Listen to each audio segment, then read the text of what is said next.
कुछ फूड है वो हम लोग रॉ नहीं खा सकते, कुछ को हम लोग को पकाना पड़ता है खाने से पहले।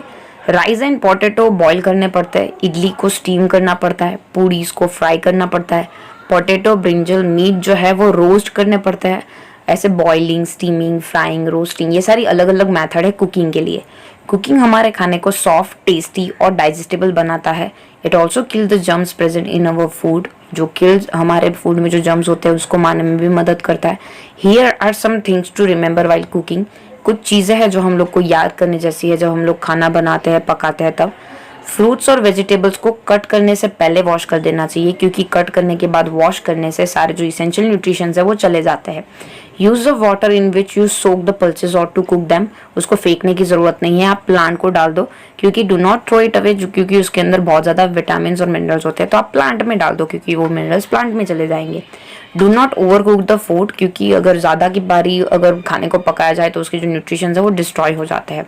Do not use the excess water to boil food, ज़्यादा पानी मत यूज़ कीजिए खाने को पकाने के लिए। This way you will not have to throw away the excess, इसकी वजह से आपको ज़्यादा पानी फेंकने की ज़रूरत भी नहीं पड़ेगी। प्रिजर्विंग फूड देखेंगे।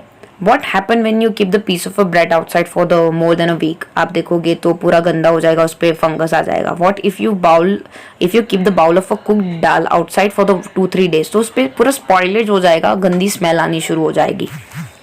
आपको पता है ये क्यों होता है? ये इसलिए होता है क्योंकि उसके अंदर टाइनी जो माइक्रो ऑर्गेनिज्म होते हैं, जिसको हम लोग माइक्रोब्स बोलते हैं, वो अगर वेदर कंडीशन उनकी सुटेबिलिटी के हिसाब से या वार्म हो तो वहाँ पे ग्रो होना स्टार्ट हो जाते हैं।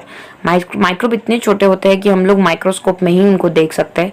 They are very tiny and they are the thousands of the thousands, जो कभी आपको बॉटल्स कैप के भी ऊपर देखने को मिलेगी आपके बोटल्स पे।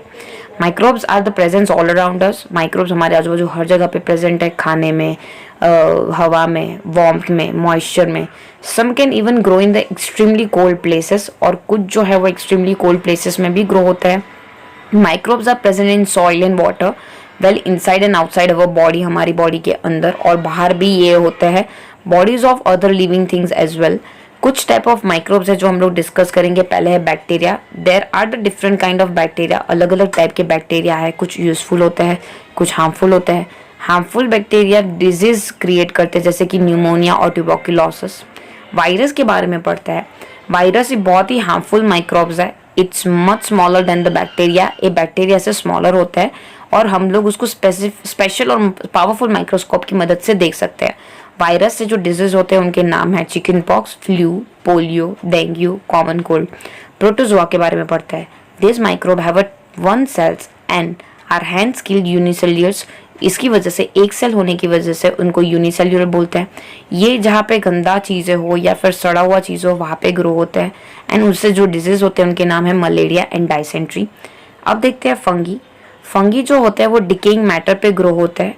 फंगी जो होते हैं वो ऐसी गंदी चीज़ों को खाते हैं और जब भी कांटेक्ट में आते हैं तो you may suffer with the disease of the ringworm. उसकी वजह से जो डिजीज होता है उसको रिंगवॉर्म बोलते हैं।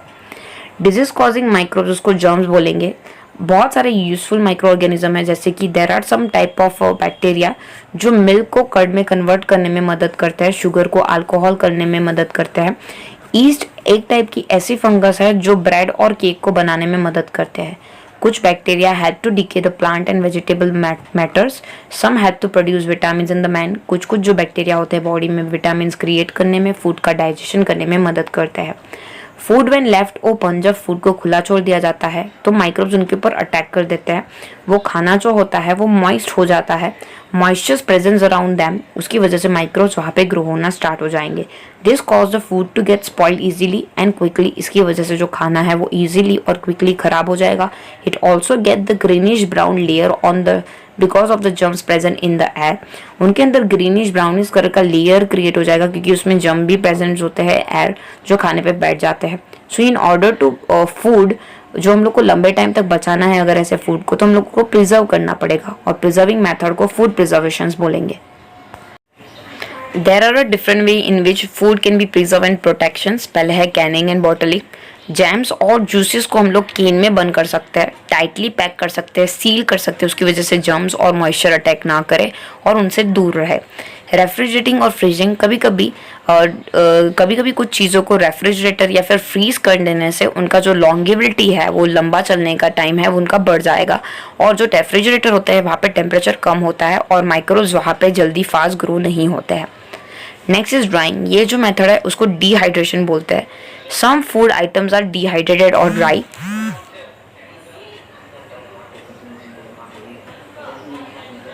कुछ कुछ जो आइटम्स है ड्राइंग, जैसे कि कुछ कुछ आइटम्स है जिसमें से पानी और मॉइस्चर को दूर कर दिया जाता है। इसकी वजह से जो स्पॉइलेज ऑफ अ फूड है वो कम हो जाता है। जैसे कि रेड चिलीज, उसको ड्राई कर दिया जाता है यूज़ करने से पहले। Tomatoes are some of the sun dried for the preservation. Tomato को भी ड्राई कर दिया जाता है सन प्रिजर्वेशन के लिए। सन में ड्राई कर दिया जाता है ताकि उसका लंबे टाइम तक प्रिजर्वेशन हो पाए। बॉइलिंग देखते हैं। हम लोग जो मिल्क है उसको बॉयल कर देते हैं और पीने से पहले हम उसको बॉयल करते हैं, क्योंकि बॉइलिंग से उनके अंदर के जर्म्स मर जाते हैं एंड लंबे टाइम तक वो बॉयल मिल्क चलता है। एडिंग प्रिजर्वेटिव्स देखते हैं। Sometimes we add salt, oil और शुगर सर्टेन फूड्स में, और ये मेथड को बोलेंगे प्रिजर्वेटिंग एडिंग करना। इसकी वजह से क्या होगा पता है, अब सब सॉल्ट, ऑयल या शुगर डालते हो तो उसका जो जर्म्स का ग्रोथ है वो कम हो जाएगा। We add salt and oil to pickle in order to preservation, और हम लोग पिकल्स को बचाने के लिए सॉल्ट, ऑयल और शुगर जैसी चीज़ें हम लोग अंदर प्रिजर्वेटिव्स में डालते हैं। और जैम्स और जेलीज के अंदर शुगर होने की वजह से वो प्रिजर्व हो जाता है और बैक्टीरिया उनको अटैक नहीं करता है।